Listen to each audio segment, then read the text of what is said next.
Vamos resolver aqui a questão 8.4. Para o circuito abaixo, obtenha letra A, o circuito de Norton. Letra B, a potência dissipada em RL, depois de calcular o circuito de Norton. C, a máxima transferência de potência caso o resistor RL fosse substituído pelo resistor que consegue retirar do circuito a máxima potência. Então, o teorema da máxima transferência de potência, né? Então, vamos lá. Primeiro questão 8.4. Vamos lá. Então, primeiro vamos pegar aqui o circuito, né? E obter o R de Norton, né? Então, o R de Norton, vamos eliminar todas as fontes independentes.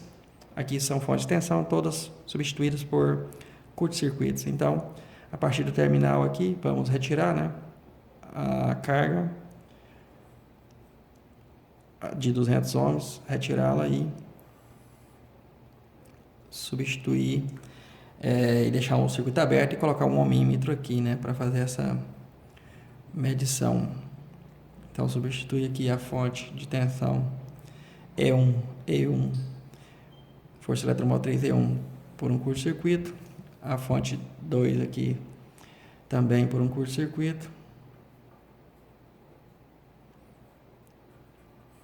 e a fonte 3 é o resistor de 50 ohms aqui em cima, tanto faz desenhar ele do lado ou em cima, né?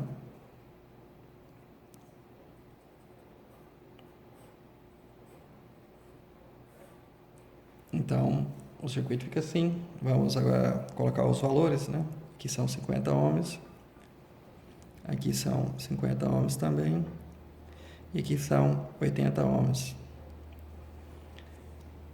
Então, vamos ter que descobrir agora aqui, conectar um ohmímetro aqui para calcular o R total visto pela fonte. Aqui vai ser o R de Norton, né? Vamos conectar um ohmímetro nesses terminais. Claro que aqui temos 3 resistores, todos em paralelo. Esse 50 paralelo com esse 50, então é trivial. Então, esses dois aqui, o R equivalente deles é igual a 50 vezes 50, dividido por 50 mais 50, que dá exatamente a metade de um deles, né? Então, dá exatamente 25 ohms.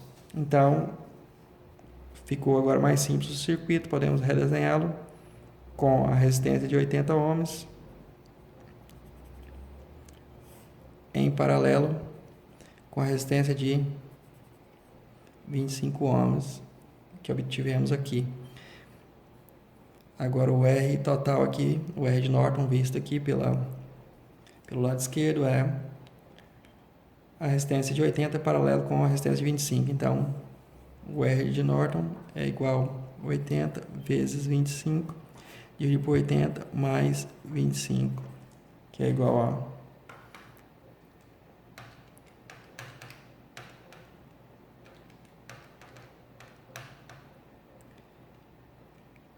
que dá 400 sobre 21 ohms, na forma mais simples, na fração mais simples. 80 vezes 25 dividido por 80 mais 25.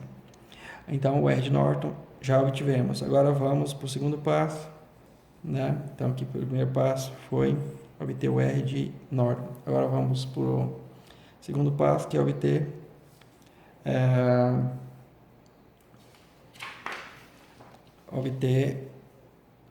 o I de Norton, né? Segundo passo, obter o I de Norton, que é a corrente de curto-circuito aqui, exatamente na posição dos 200 ohms, sem ele naturalmente. Então, vai ficar, vamos substituir por um curto-circuito. Então, vamos aqui desenhar um curto-circuito. Aqui vai ser o I de Norton, que vai desse terminal de cima para o de baixo. Então, vai ser o curto-circuito. Então, agora vamos redesenhar. Então, redesenhando,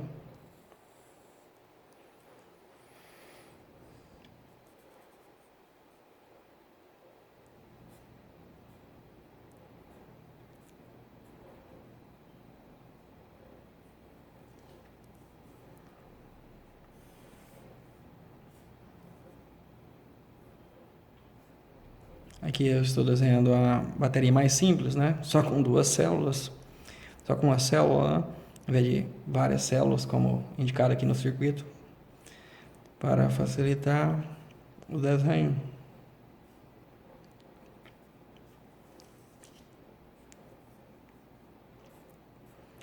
Então, a soma é algébrica, né? Na posição do curto-circuito das correntes. Então, temos que respeitar o sentido das correntes quando se tem mais de uma corrente, uma superposição das correntes, né? Nesse caso aqui, fica muito fácil de observar que os terminais de cada ramo desse estão curto-circuitados através aqui do I de Norton, né? De onde se mede o I de Norton do curto-circuito.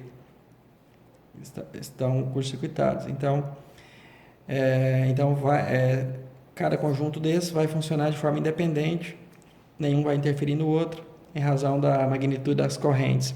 Então, esse aqui cria uma malha aqui, e esse aqui cria uma malha externa, né? Essa aqui é a corrente desse primeiro, eu vou chamar de I1, gera uma corrente em qual sentido? Pela polaridade, a corrente vai ser gerada nesse sentido.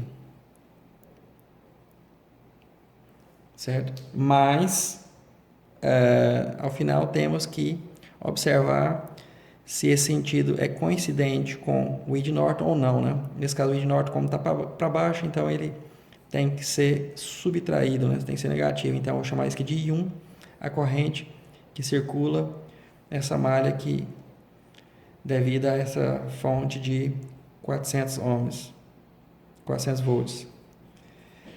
Agora, essa segunda malha aqui, ela é super malha, na verdade, porque ela abrange mais de um elemento, né? Ela passa por cima de outros elementos, então é uma super malha. Então, ela vai causar a corrente de forma independente da outra corrente, nesse sentido.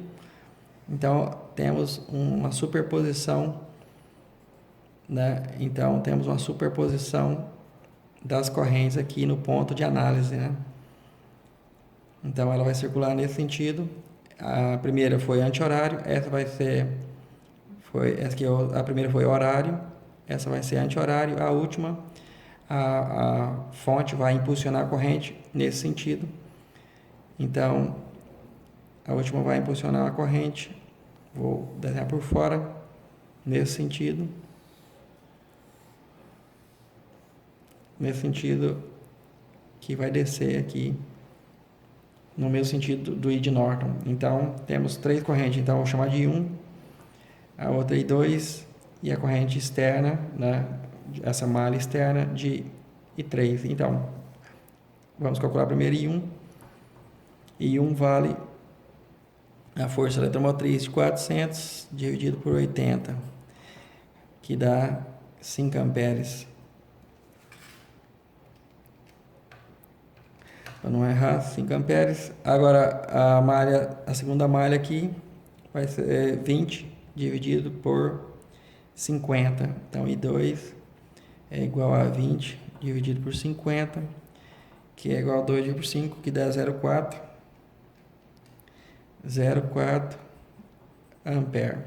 Não estou colocando o sinal ainda, porque vamos considerar aqui pela análise, né? Então, I3 é igual à corrente externa aqui, que é causada pela fonte de 10 volts em uma resistência de 50 ohms. Então, 10 sobre 50, que dá 1/5, que dá 0,2 ampere. Agora, vamos analisar aqui o sentido de cada uma das correntes. Então, a corrente de Norton é igual a corrente, todas as correntes que descem no mesmo sentido da corrente de Norton, I3 e I2 são no mesmo sentido, então elas somam, né? Então vai ser I1 mais I2, e a corrente que quer dizer I3, que está no mesmo sentido, é I3 que passa por fora. Então I3 mais I2 menos I1, que ela é anti-horária. Portanto, agora o I de Norton é igual a I3, que é 0,2, mais I2, que é 0,4, menos 5 amperes. Então, 0,2 mais 0,4 menos 5 amperes, que vai dar a corrente de Norton de menos 4,4 ampere. Então, o circuito de Norton, podemos agora desenhar o circuito de Norton, vai ser uma fonte de corrente de menos 4,4 ampere, ou uma fonte invertida, né? Só que de 4,4 ampere. E a resistência em paralelo, que é o R de Norton, que tem o valor de, exatamente como calculamos, de 400 sobre 21, 400 sobre 21 ohms. Então, essa é o I de Norton, mas essa é a letra A, né? A letra B, a potência dissipada em RL. Então, vamos conectar aqui o resistor de 200 ohms do circuito original para calcular o valor da potência dissipada sobre ele, né? Então, vamos colocar aqui o resistor de 200 ohms e podemos agora obter esse valor. Então, para isso, temos que calcular a corrente que passa através dele. Vou chamar de X. Então, determinando aqui o valor de X, X é igual a corrente da fonte de corrente menos 4,4 amperes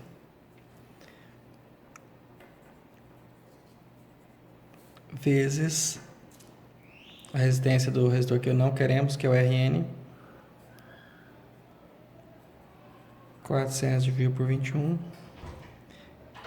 dividido pela soma das resistências, que é 400 dividido por 21 mais 200. Portanto, o valor da corrente X é igual, que passa do resistor de 200 ohms, é igual a, vamos fazer a conta, 4,4 vezes 200 e 400 dividido por 21 dividido por, tudo dividido entre parênteses, dividido por, abre parênteses, 400 dividido por 21 mais 200. Então, resulta em 0,3826 ampere.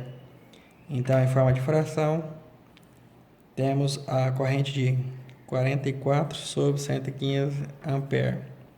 Ou, na forma de fração, X é igual